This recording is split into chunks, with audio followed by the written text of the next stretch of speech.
The American Regime, 1898 to 1941. The Filipino revolutionists won against the Spaniards who colonized us for more than 300 years. Our flag was hoisted on June 12, 1898 as a symbol of our independence. General Emilio Aguinaldo was elected the first president of the Philippines Republic, but this was short-lived. The Filipino-American was resulted in the defeat of General Miguel Malvar in the 1903. The peace movements started as early as 1900s.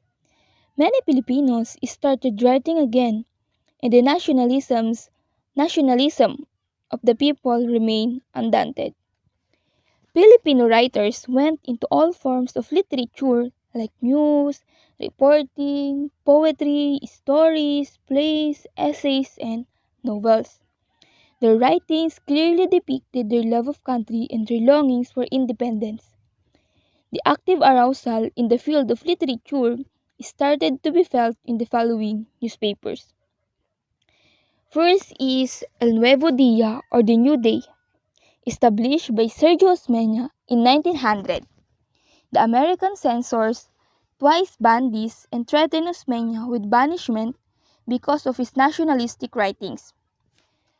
El Nuevo Dia is a newspaper with the highest circulation in Puerto Rico.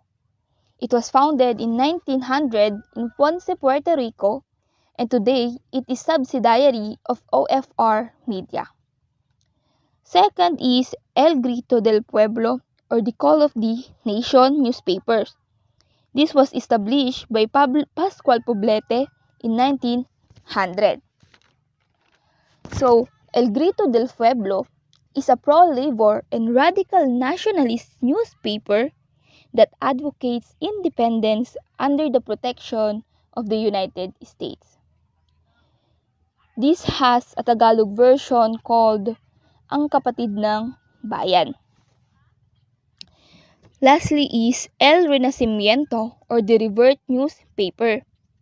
This was founded by Rafael Palma in 1901. There were also plays written then, but after the first and second presentations, the Americans put a stop to this because of the consistent theme of nationalism.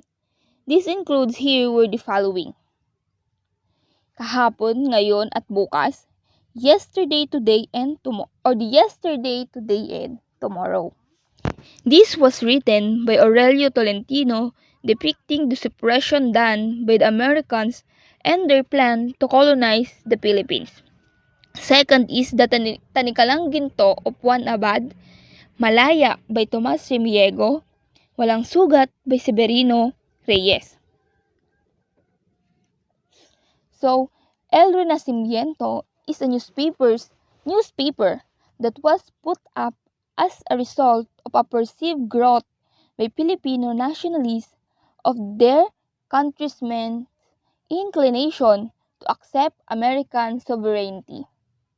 Less than a year later, the Tagalog section Muling Pagsilang was added to the newspaper, which is the El Renacimiento. So, let's talk about the Kahapon, Ngayon at Bukas drama. So, Kahapon, Ngayon at Bukas was first presented on Teatro Libertad in Manila on May 14, 1903. And its focus is the triumph of Inang Bayan or the motherland. It is an anti-imperialist play attacking the new colonizer that time, the Americans, while not forgiving the old ones, the mother Spain and old China, who want to feast on the Philippines' wealth. The drama was originally written in Tagalog and then translated by the same author in Kapampangan, which he called Napo, Ngeni at Bukas.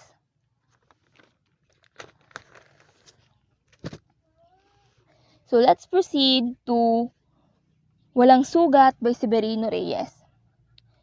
Binatay sa panahon ng Rebolusyon noong 1896 ang dulang Walang Sugat na naunang inaipalabas sa Teatro Libertad noong 1902.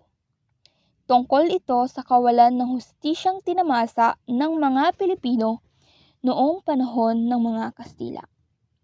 Ang mga temang gamit nito ay pagmamahalan sa gitna ng digmaan, sakripisyo, pagkawalay at kontradiksyon ng individual sa pamilya. Isinulat ito ni Severino Reyes upang ipakita sa lahat ang kanyang pahayag laban sa imperialismo.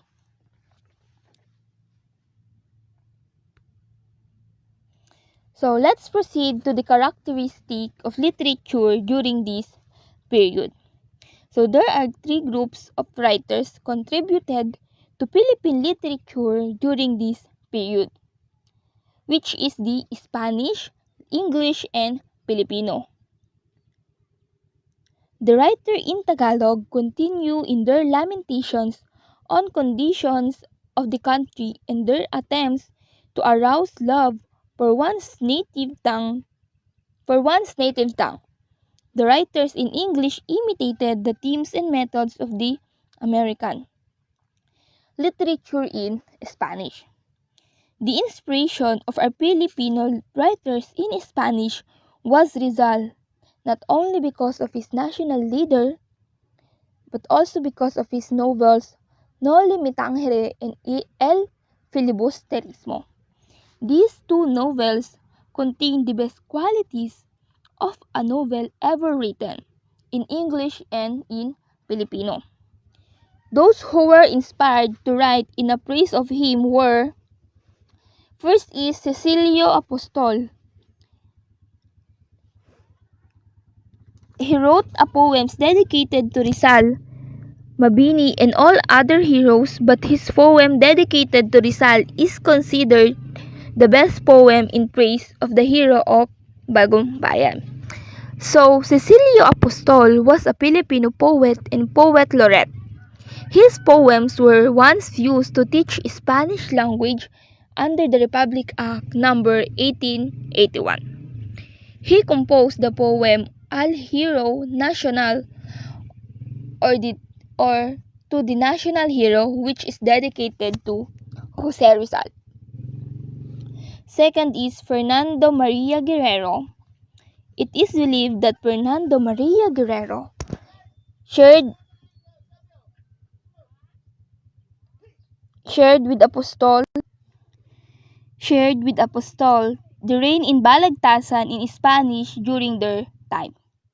He also dedicated a poem to Rizal, but he collected the best of his poems in a book called Chrysalidas, meaning a kind of black woolly caterpillar. Here are a few stanzas of his call to Rizal, which he wrote on June 19, 1901 to commemorate Rizal's birthday. So these stanzas of Fernando Guerrero's poem for Rizal is entitled Ante el Martir, which is in Tagalog na manunubos ang banal na isip na ipinunlamos sa kaluluwang Pilipino ay matipuno ng pananim ngayon, na naninibol sa bawat dibdib at lumalaki, pinamumulaklakan ng mga simulaing makabayan. That is the poem that dedicated to Rizal, written by Fernando Maria Guerrero. Jesus Valmori, he is well known for his pen name of Batikuling. He and Manuel Bernabe participated in a debate on the topic Remembrance and Forgetfulness. He was elected Poet Laureate in Spanish, besting Manuel Bernabe. So, Jesus Balmori was a Filipino-Spanish language journalist, playwright, and poet. So let's proceed to Manuel Bernabe. He is a lyric poet, and the fierceness of his nationalistic spirit was unchanged in any topic he wrote about. In his debate with Valmori, he was more attractive to the public because of the modest words he used. He depended olvido or the forgetfulness. So Manuel Bernabe is a poet, linguist, and politician. Claro M. Recto. In nobility of speech and theme, Claro M. Recto can compare with the other writers of Spanish. He collected his poems in a book entitled Bajo los Cocoteros, or the Under the Coconut Trees. Claro M. Recto was a Filipino statesman, jurist, poet, and one of the foremost statesmen of his generation. He is remembered for his nationalism, for the impact of his patriotic convictions on modern political thought. Other writers in Spanish. Number 1 is Adelina Guerrera. She is the first woman poet in the Philippines who was good in Spanish. She obtained the Zowel Prize in her song El Nido or the Nest. Second is Isidro Marfori, who became famous for his 4 books entitled Aromas de Ensueño, or The Scents of Dreams. Macario Adriatico,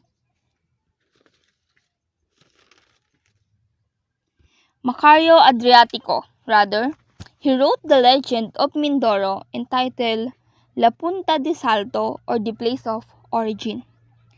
4 is Epifanio de los Santos, known as Don Panyong. He was a good leader and biographer during the whole period of Spanish literature. 5 is Pedro Anario. He wrote the Decalogo del Proteccionismo. So let's proceed to Filipino literature. Florante at Laura is written by Francisco Balagtas, and Urbana at Pelisa is written by Modesto de Castro.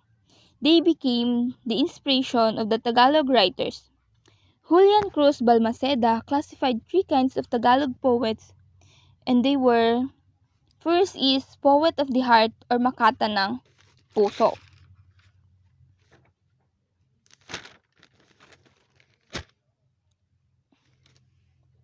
So this Poet of the Heart simply means all the poem is dedicated or connected to a heart or love.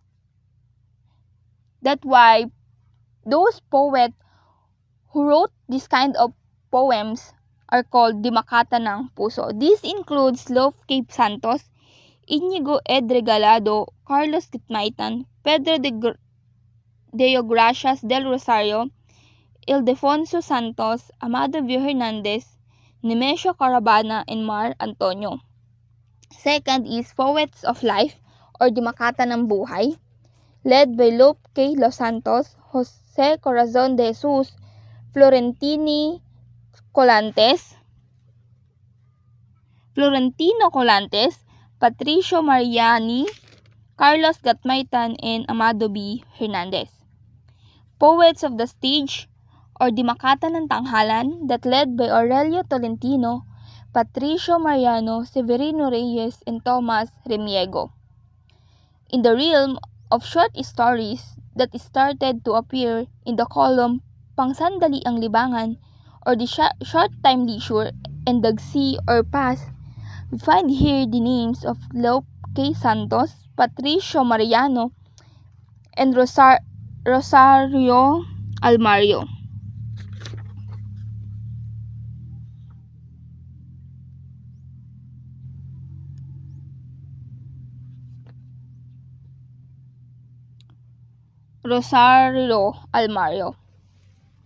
In the Liwayway publications, we can find Deogracias Rosario, Teodoro Hiner, and Sirio H. Panganiban. Noted novelists or biographers were Valeriano Hernandez Peña, Lope K. Santos, Inigo Ed Regalado, Faustino Aguilar, etc. Here are the autobiographies of some writers mentioned. Lope K. Santos, he is a novelist, poet, and author, and grammarian.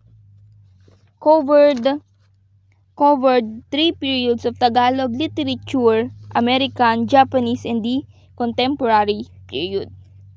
If Manuel L. Quezon is called the father of the national language, Lope K. Santos is called the father of the national language grammar.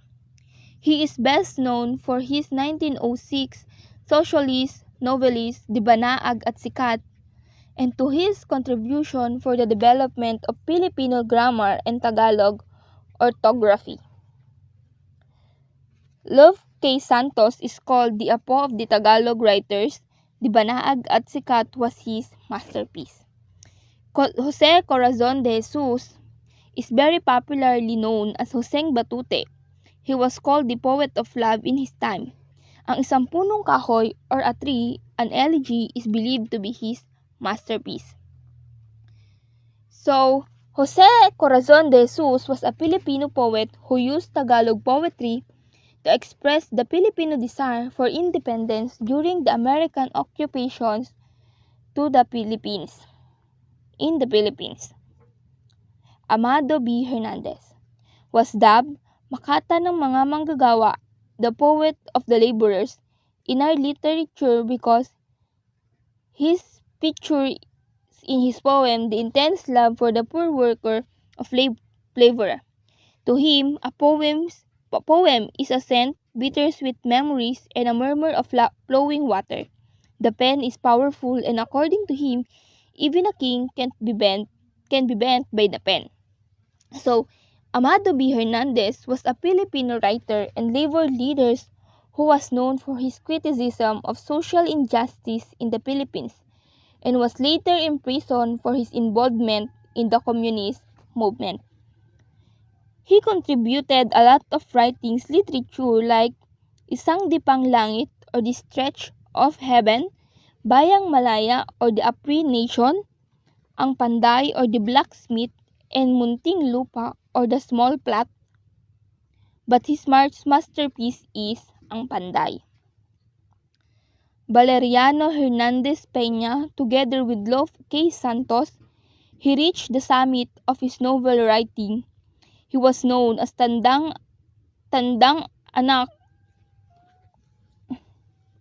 Anong, and his name was Kuntil Butil or the Small Grain. He considers Nena at Neneng as his masterpiece. Inigo Ed Regalado was a son of a popular writer during the Spanish time known as Odalger. He proved that he not only followed the footsteps of his father, but also reached the peak of his success by the sumpong whim of his pen. He also became a popular storyteller, novelist, and newspaperman. So, Inigo Ed Regalado was a Filipino poet, journalist, and novelist.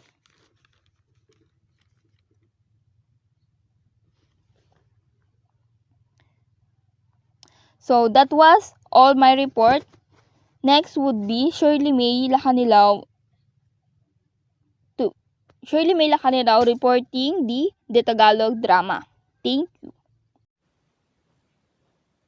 The Tagalog Drama by Shirley May Lacanilao, Pieced to English.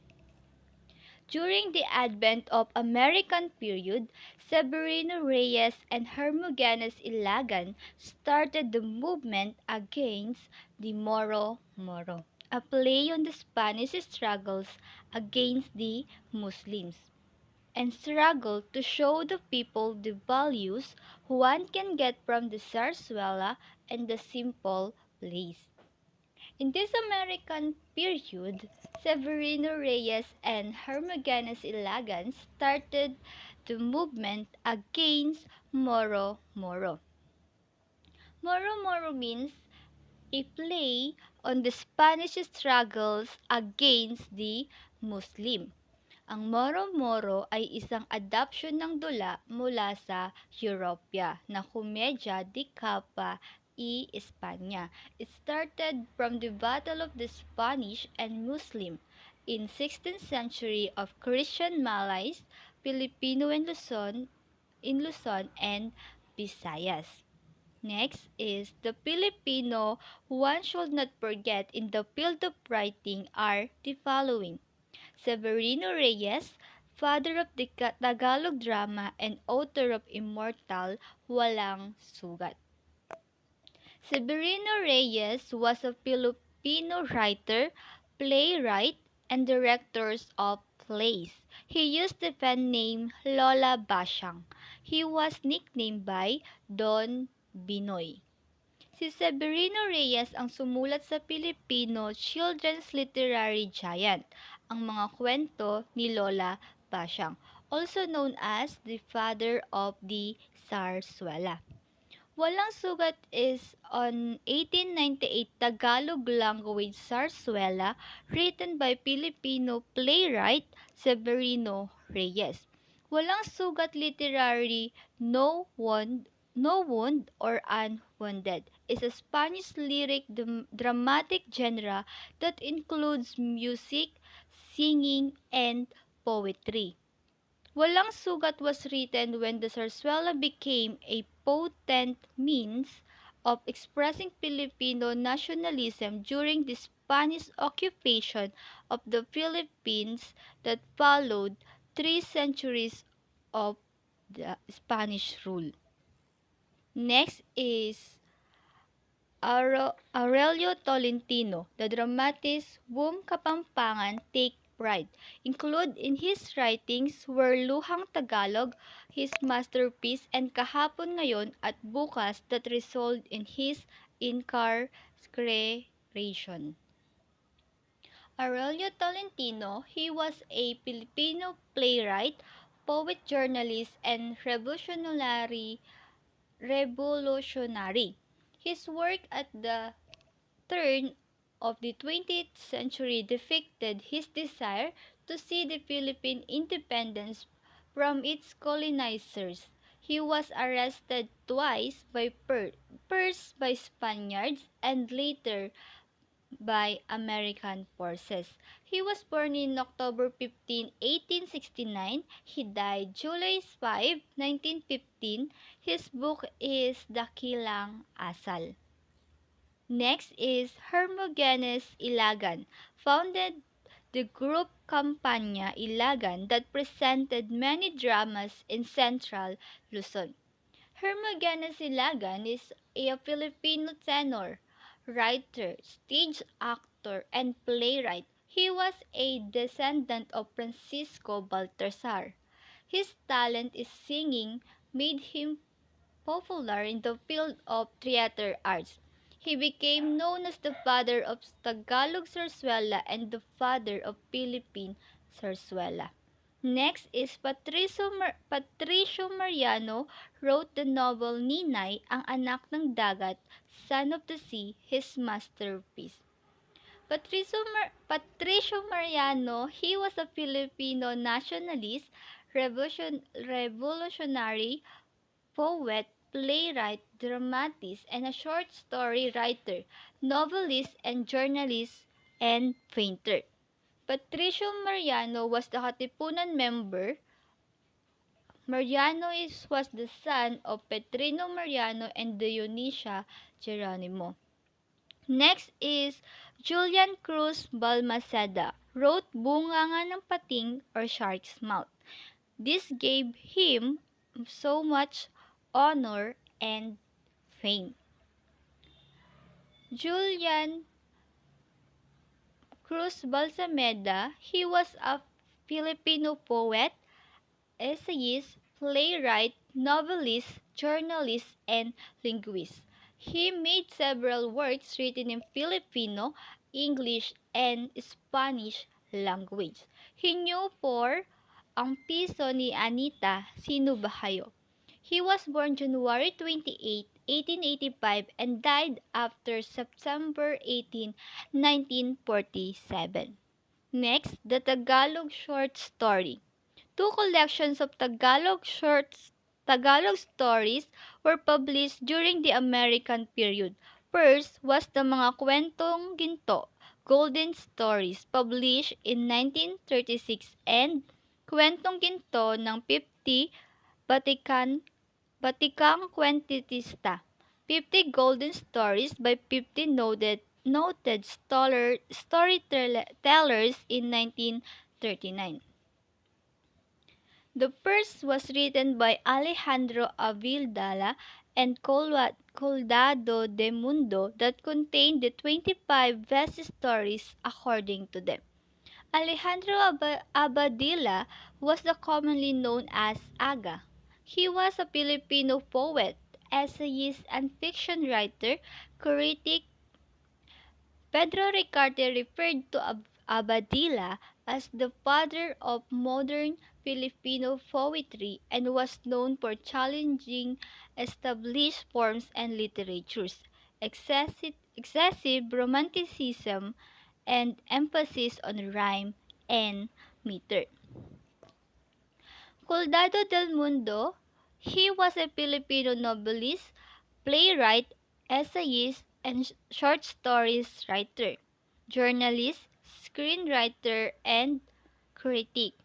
Many many of his comic fans know him as prolific writer of comics, Truly YY and Ace Productions.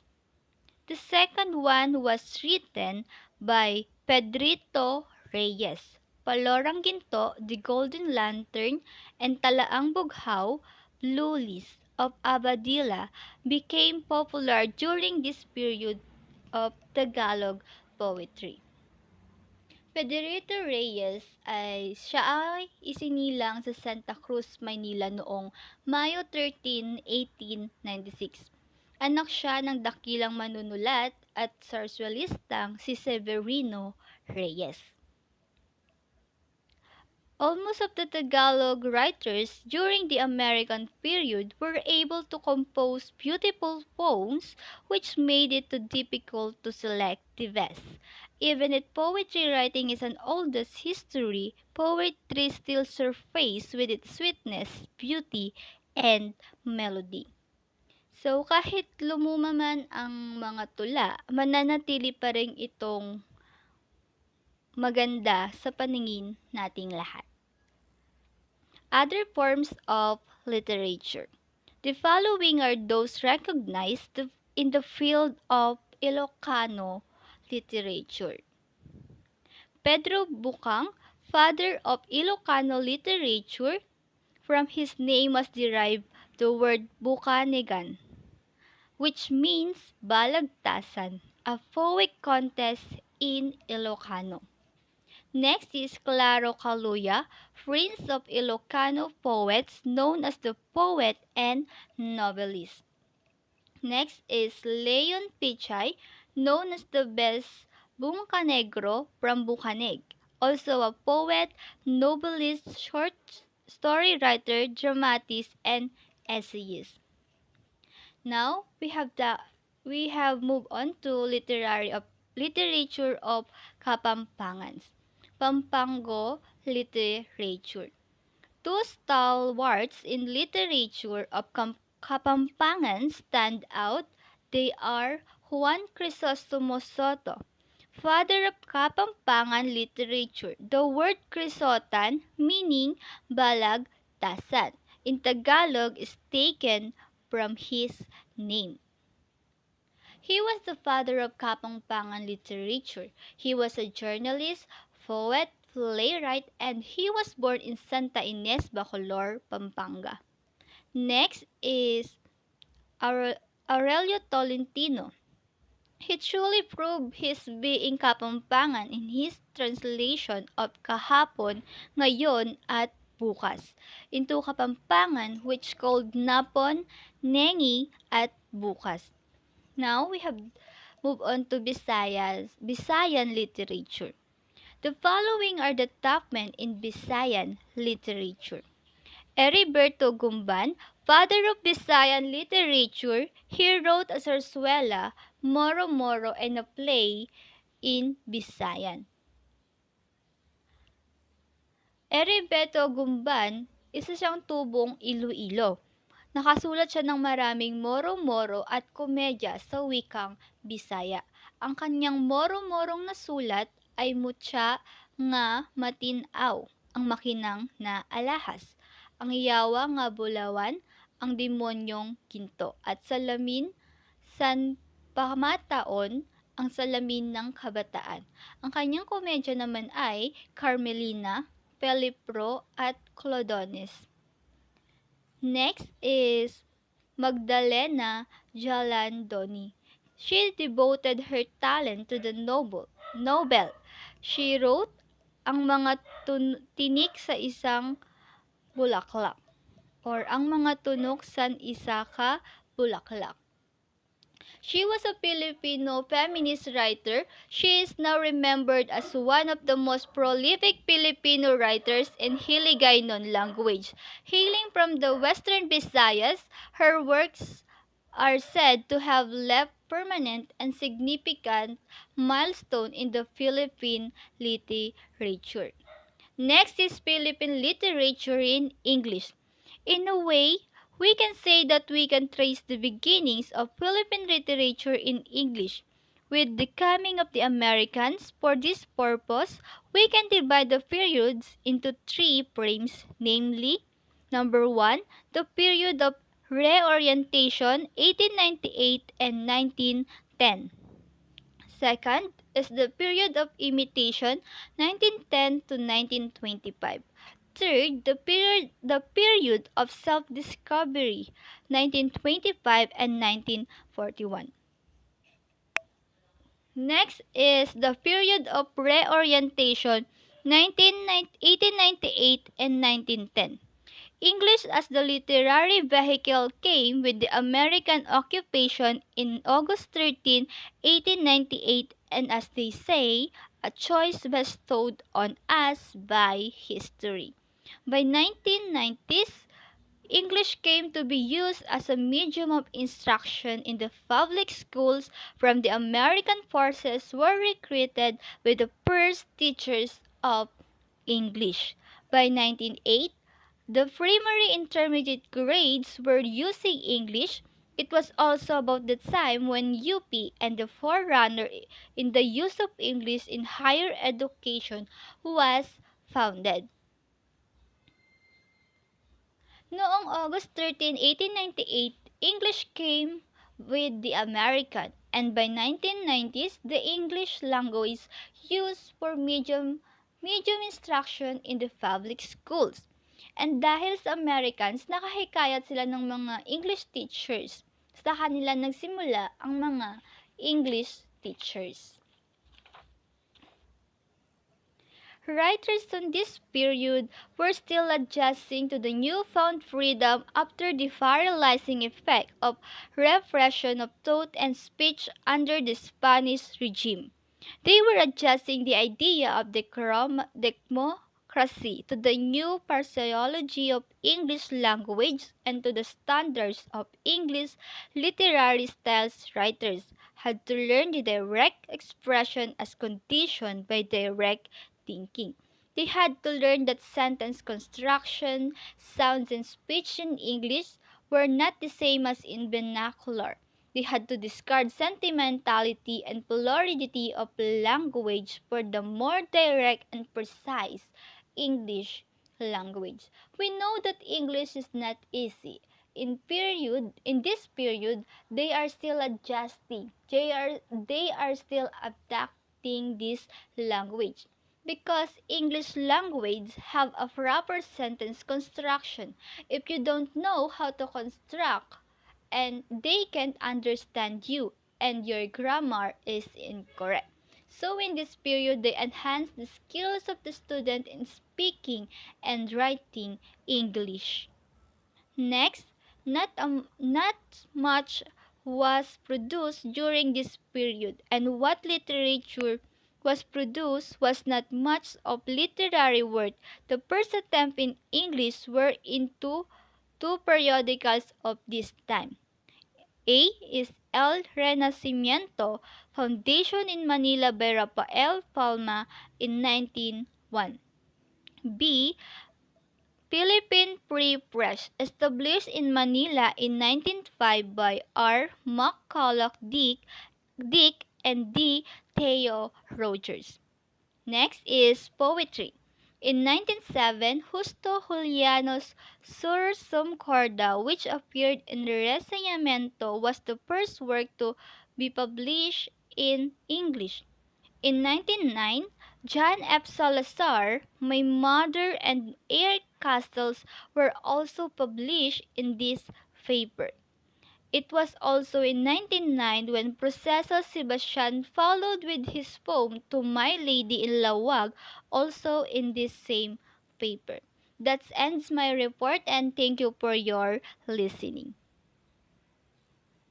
Period of imitation 1910 to 1924. By 1919, the UP College Folio published the literary compositions of the first Filipino writers in English. They were the pioneers in short story writing. They were then groping their way into imitating American and British models, which resulted in a stilted, artificial, and unnatural style lacking vitality and spontaneity. Their models included Longfellow and Hawthorne, Emerson and Thoreau, Wordsworth and Tennyson, Thackeray and Macaulay, Longfellow, Allan Poe, Irving, and other American writers of the Romantic School. Writers of this folio included Fernando Maramag, the best editorial writer of this period, Juan F. Salazar, Jose M. Hernandez, Vicente del Fuero, and Francisco M. Africa and Victoriano Yamson. They pioneered in English poetry. Let's talk about this period. Filipino literature in English as a direct result of American colonization of the country could not seek the writers imitate the style of American and British models, which resulted in synthetic and a bit odd style. Hence, the period was named as a period of imitation. Essays. The noted essayists of this time were Carlos P. Romulo, Mauro Mendez, and Vicente Hilario. Their essays were truly scholarly, characterized by sobriety, substance, and structure. They excelled in the serious essay, especially the editorial type. The next group of writers introduced the informal essay, criticism, and journalistic column. They spiced their work with humor, wit, and satire. This group included Ignacio Manlapas, Godoferdo Rivera, Federico Mangajas, Francisco B. Icasiano, Salvador P. Lopez, Jose Lansang, and Amando G. Dairit. Essay is an analytic, interpretative, or critical literary composition, usually much shorter and less systematic and formal than a dissertation or the thesis, and usually dealing with its subject from a limited and often personal point of view. Short stories. In the field of short stories, Dead Stars by Paz Marquez Benitez, written in the early 1920s, stand out as a model of perfection in the character delineation, local color, plot, and message. Other short stories published during this time were but poor imitations of their foreign models. The Dead Star stories represent a present that is a recognized and its peak of emotions and relationships that may exist but is not realized and lost their real meaning and significance. In the stories of Dead Stars, it is conveying the theme that pertains to forbidden love. During this period, also, UP College Folio replaced by the Philippine Collegian, which is the official weekly student publication of the University of the Philippines, Diliman, for commonly known to the university students as Kule. And newspaper and periodicals was also print during this period, such as the Bulletin, the Philippine Herald, the Philippine Review, the Independent, Rising Philippines and Citizens, and the Philippine Education magazines in 1924. The last time frame is the period of self-discovery and growth, 1925 to 1941. By this time, Filipino writers had acquired the mastery of English writing. They now confidently and competently wrote on a lot of subjects, although the old times favorite of love and youth persisted. They went into all forms of writing like the novel and the drama. In this period, the Philippine Free Press, a weekly English language news magazines, gave incentives to Filipino writers in English by print prizes and awards through contributions. Poetry.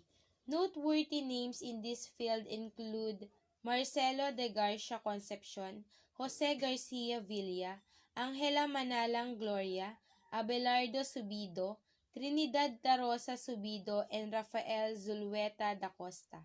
They turn are not only love poem but patriotic, religious, descriptive, and reflective poems as well. They wrote in free verse, in odes, and sonnets, and in other types. Poetry was original spontaneous, competently written, and later incorporated social consciousness. Poetry is the literature that evokes a concentrated imaginative awareness of experience or or a specific emotional response through language chosen and arranged for its meaning, sounds, and rhythm. The short stories, 1925 to 1941, probably because of the incentives by publication like the Philippine Free Press, the Graphic, the Philippine Magazine, and college publication like the UP Literary Apprentice.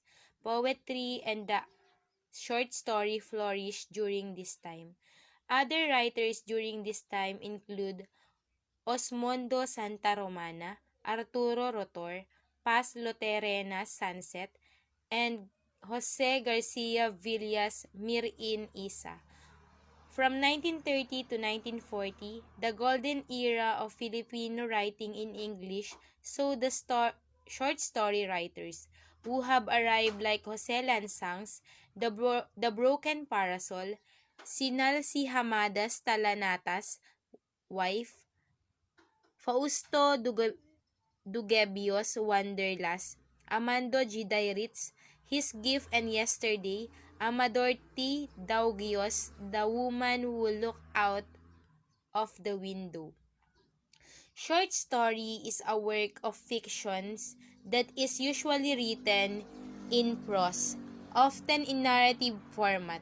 This format tends to be more pointed than longer works of fiction such as novellas or books. Characteristics of the short story during this time.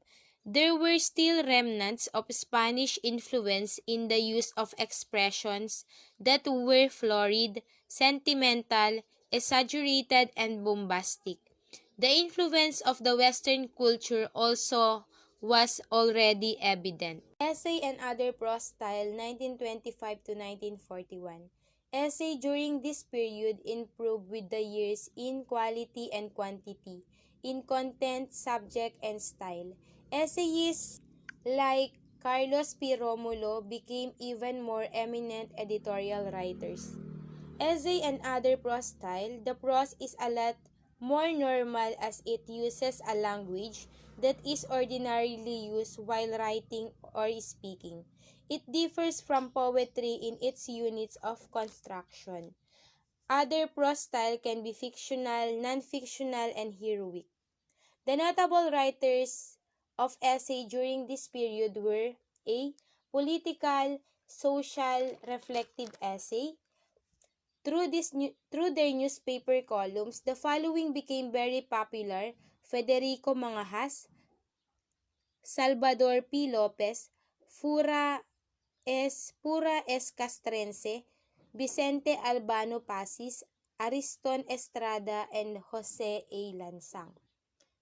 It deals with political or government issues. It is a piece of writings made as a way of interpreting specific political theories.